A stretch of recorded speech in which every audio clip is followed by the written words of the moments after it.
সুপ্রিয় শিক্ষার্থীবৃন্দু, corona virus আক্রান্ত হওয়ার পর থেকে রোটারি স্কুল অ্যান্ড কলেজের শিক্ষকরা আমরা অনলাইন ক্লাস চালু করেছি। তোমরা জানো, সেই ধারাবাহিকতায় আজকে আমি দশম শ্রেণীর সংক্ষিপ্ত সিলেবাস 2020 সালে যারা পরীক্ষার্থী আছে তাদের জন্য সরকার ঘোষিত সংক্ষিপ্ত সিলেবাস, সেই সংক্ষিপ্ত সিলেবাসের 6ষ্ঠ অধ্যায় বাংলাদেশ বিশ্ব পরিচয়ের 6ষ্ঠ অধ্যায় রাষ্ট্র, নাগরিক ও আইন, এই বিষয়ে গত ক্লাসের পরে দ্বিতীয় ক্লাস তোমাদের গ্রহণ করছি। গত ক্লাসে আমরা রাষ্ট্রের ধারণা ও রাষ্ট্রের উপাদান নিয়ে আলোচনা করেছিলাম। সেখানে তোমরা নিশ্চয়ই জানতে পেরেছো বা দেখতে পেরেছো যে রাষ্ট্রের ধারণা কিভাবে মানুষের মধ্যে আবির্ভূত হয়েছে, মানুষ কিভাবে রাষ্ট্রীয় জীবনযাপনে অভ্যস্ত হয়েছে। একই সাথে রাষ্ট্র কিভাবে গঠিত হয়, রাষ্ট্রের উপাদানগুলো কি কি, সেইগুলো সম্পর্কে তোমাদের যথেষ্ট জ্ঞান অর্জিত হয়েছে। আজকের পাঠে আমরা রাষ্ট্রের কার্যাবলী সম্পর্কে আলোচনা করব। রাষ্ট্র সাধারণত দুই ধরনের কার্যাবলী করে থাকে, একটি হলো মুখ্য কার্যাবলী, আরেকটি হলো ঐচ্ছিক কার্যাবলী। মুখ্য কার্যাবলীগুলো এতই গুরুত্বপূর্ণ যে মুখ্য কার্যাবলী ব্যতীত রাষ্ট্র কখনো চলতে পারে না। সমাজের অঙ্গ হিসাবে রাষ্ট্র কী করে কিংবা রাষ্ট্র কী করতে পারে আমাদের জানা দরকার। অর্থাৎ জনগণের জন্য রাষ্ট্র কী ধরনের সেবা প্রদান করে এবং এর সামর্থ্য কতটুকু, এই পাঠ থেকে আমরা তা জানব। মানুষের প্রয়োজনে রাষ্ট্র গড়ে উঠেছে।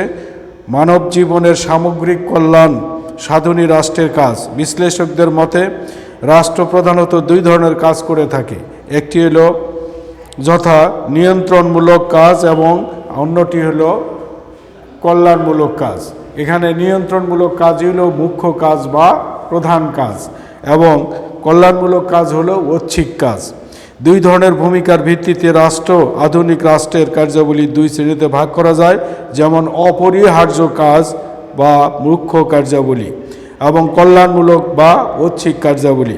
সুপ্রিয় শিক্ষার্থীবৃন্দু, অপরিহার্য বা মুখ্য কার্যাবলীগুলো রাষ্ট্র সম্পাদন না করলে রাষ্ট্রের অস্তিত্ব টিকে থাকে না। রাষ্ট্রের অস্তিত্ব সার্বভৌমত্ব স্বাধীনতা টিকে রাখার জন্য রাষ্ট্রের অপরিহার্য কার্যাবলী বা মুখ্য কার্যাবলী সম্পাদন করা একান্ত অপরিহার্য। এ প্রসঙ্গে R.M. ম্যাকাইভার তার মডার্ন স্টেট গ্রন্থে বলেছেন, আইন শৃঙ্খলা রক্ষা করা রাষ্ট্রের প্রাথমিক কাজ বা দায়িত্ব।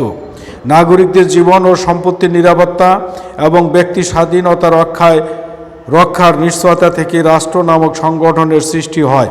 জনসাধারণকে আইন মেনে চলতে বাধ্য করা হয়, সমাজের শান্তি ভঙ্গকারীদের শাস্তির বিধান করা হয় এবং সামগ্রিক আভ্যন্তরীণ শান্তি শৃঙ্খলা বজায় রাখা রাষ্ট্রের প্রধান কাজ। এই লক্ষ্যে রাষ্ট্র স্থানীয়, আঞ্চলিক এবং জাতীয় পর্যায়ে রাজনৈতিক কর্তৃত্ব প্রতিষ্ঠা করে থাকে। রাষ্ট্র আইন শৃঙ্খলা রক্ষার্থে পুলিশ ও অন্যান্য আধা সামরিক বাহিনী গড়ে তোলে। বাংলাদেশে পুলিশ, র্যাব, আনসার এবং গ্রাম প্রতিরক্ষা দল ইত্যাদি আইন শৃঙ্খলা রক্ষাকারী বাহিনী কাজ করে। প্রথমে আছে জাতীয় নিরাপত্তা বা স্বাধীনতা ও সার্বভৌমত্ব রক্ষামূলক কাজ। রাষ্ট্র তার স্বাধীনতা ও সার্বভৌমত্ব রক্ষার জন্য সামরিক বাহিনী প্রতিপালন করে থাকে। সামরিক বাহিনীর মাধ্যমে রাষ্ট্র তার স্বাধীনতা ও সার্বভৌমত্বকে অক্ষুণ্ণ রাখে। এই জন্য সামরিক বাহিনী বলতে, সশস্ত্র বাহিনী বলতে আমরা বুঝি সামরিক বাহিনী, বিমান বাহিনী এবং নৌবাহিনীর সমন্বয়ে সামরিক বা সশস্ত্র বাহিনী গড়ে তোলা হয়। এই সশস্ত্র বাহিনী রাষ্ট্র তার নিজস্ব প্রয়োজনের জন্য বিধান করে থাকে।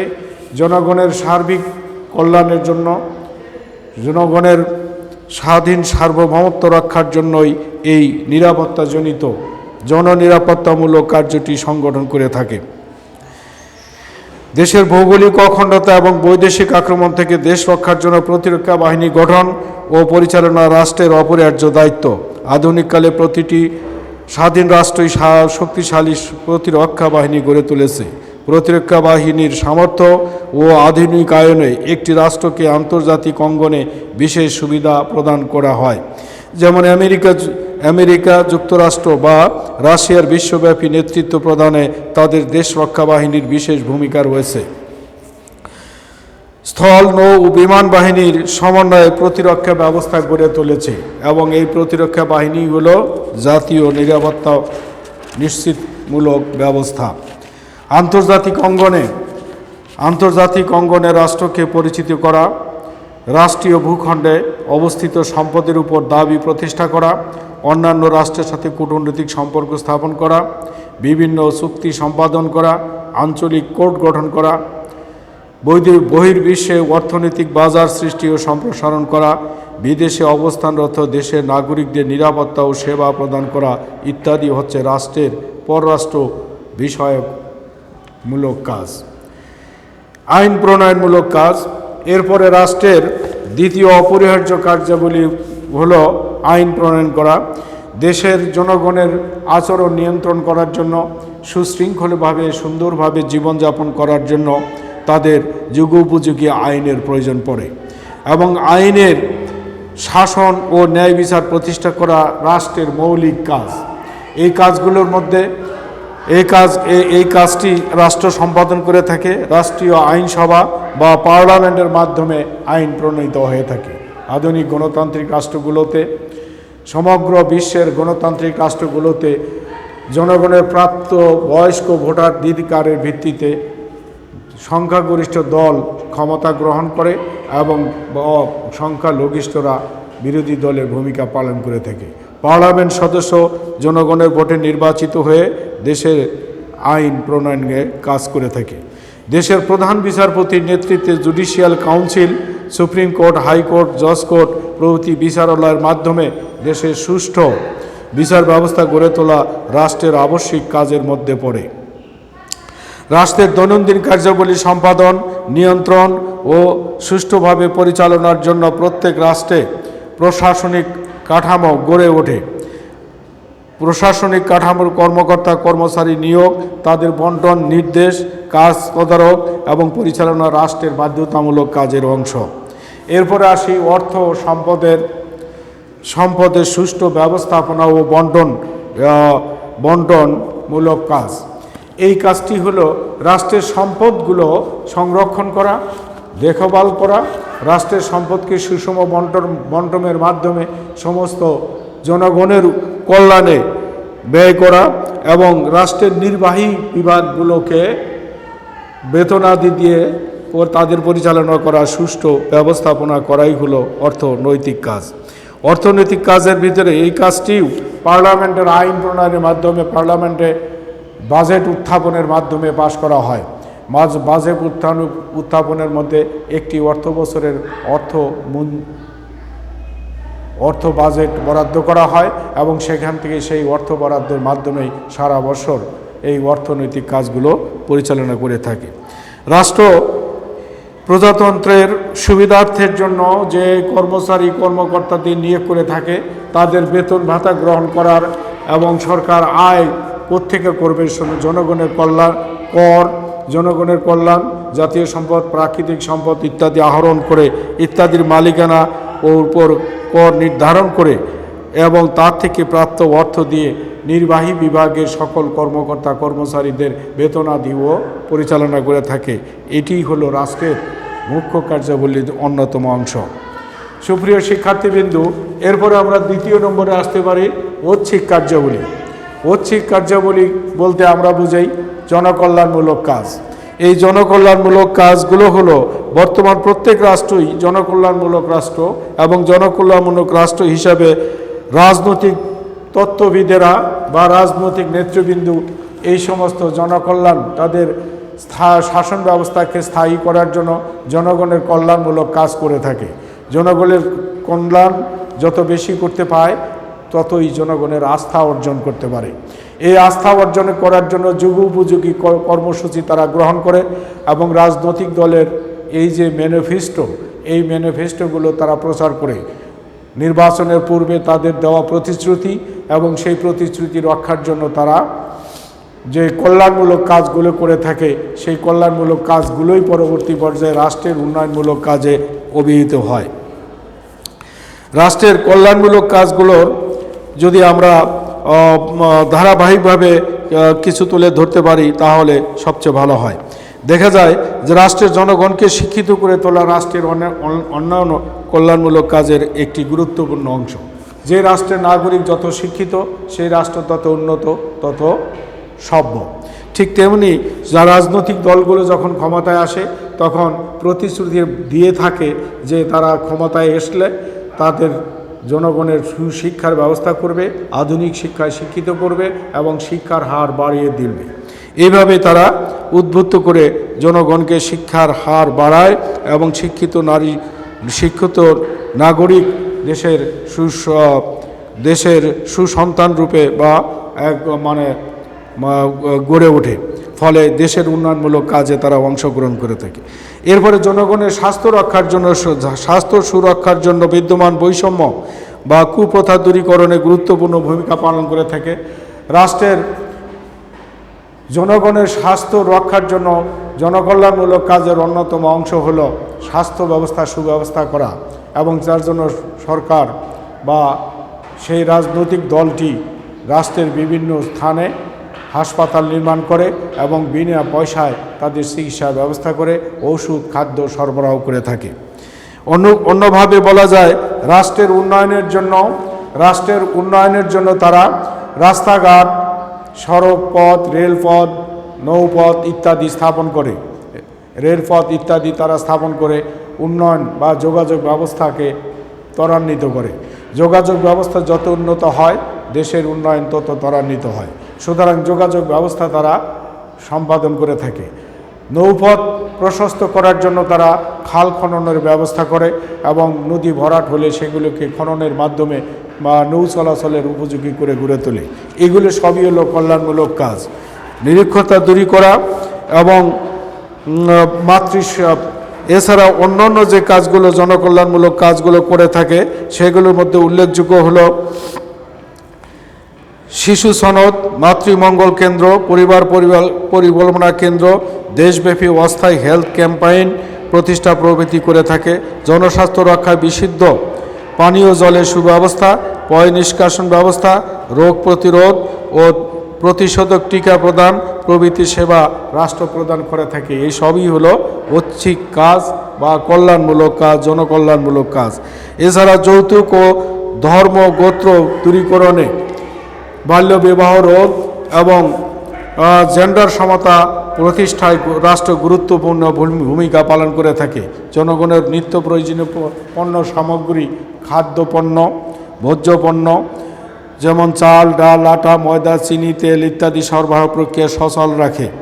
তদুপরি খাদ্য নিরাপত্তা জোরদার করার জন্য উৎপাদন ব্যবস্থা আধুনিকীকরণ, কৃষিতে ভর্তুকি প্রদান, সার, বীজ, কীটনাশক সরবরাহ, সেচের ব্যবস্থা, খাদ্য গুদামজাতকরণ প্রভৃতি রাষ্ট্রের গুরুত্বপূর্ণ কাজ হিসাবে স্বীকৃত।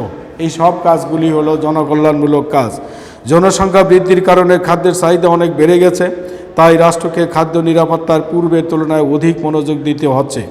বাংলাদেশ এই ক্ষেত্রে আশাব্যঞ্জক সাফল্য অর্জন করছে। যে কোনো রাষ্ট্রের অর্থনৈতিক উন্নতি তার শিল্প বাণিজ্যের উপর নির্ভর করে। শিল্প বাণিজ্য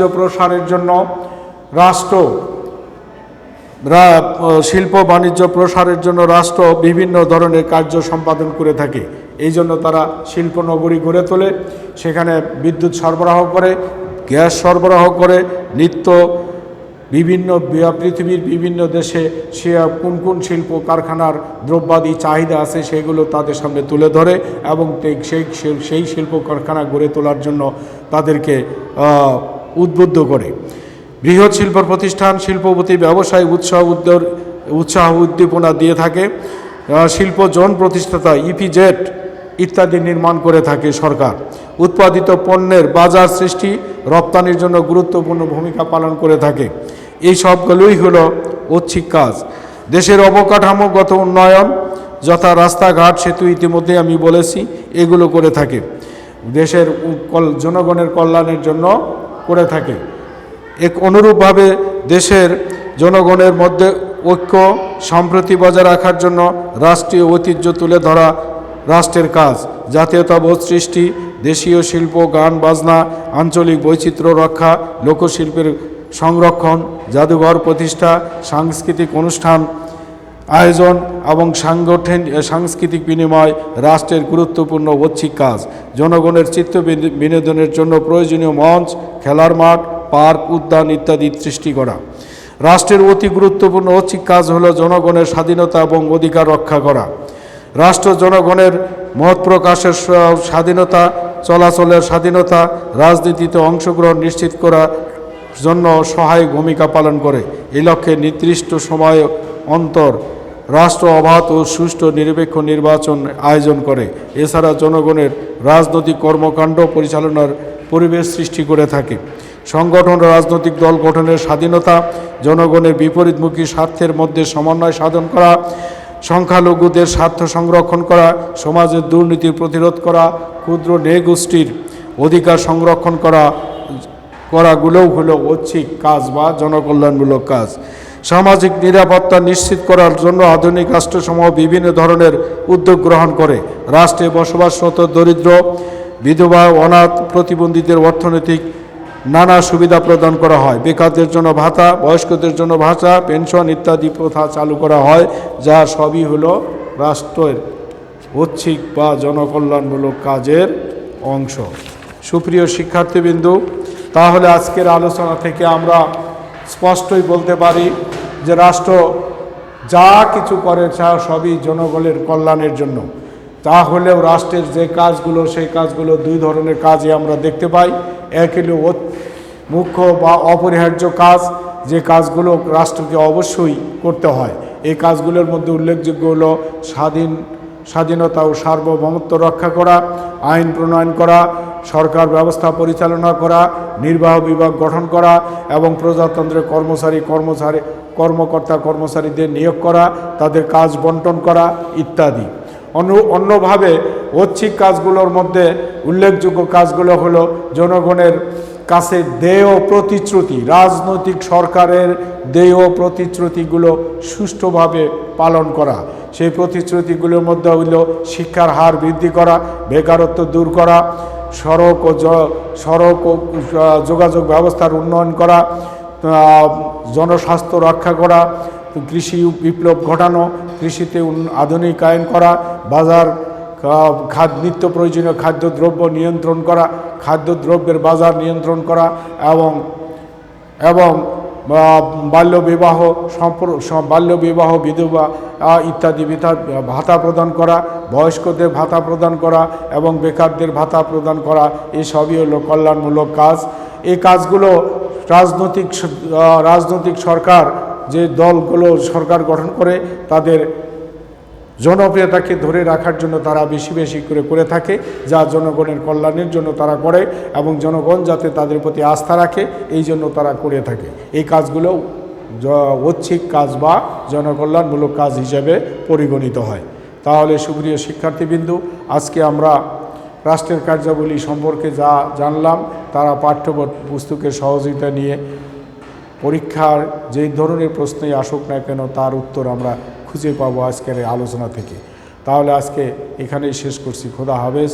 তোমরা ভালো থেকো, পাঠ্যপুস্তকের সাথে সংযুক্ত থাকো এবং করোনা মহামারী থেকে রক্ষা পাওয়ার জন্য যতটা সম্ভব ঘরেই থাকার চেষ্টা করো। আর একান্ত প্রয়োজনে বাইরে বেরোলে মাস্ক ব্যবহার করো, ঘন ঘন হাত ধুও। এই বলে আমি আমার বক্তব্য শেষ করছি। খোদা হাফেজ। তোমরা ভালো থেকো।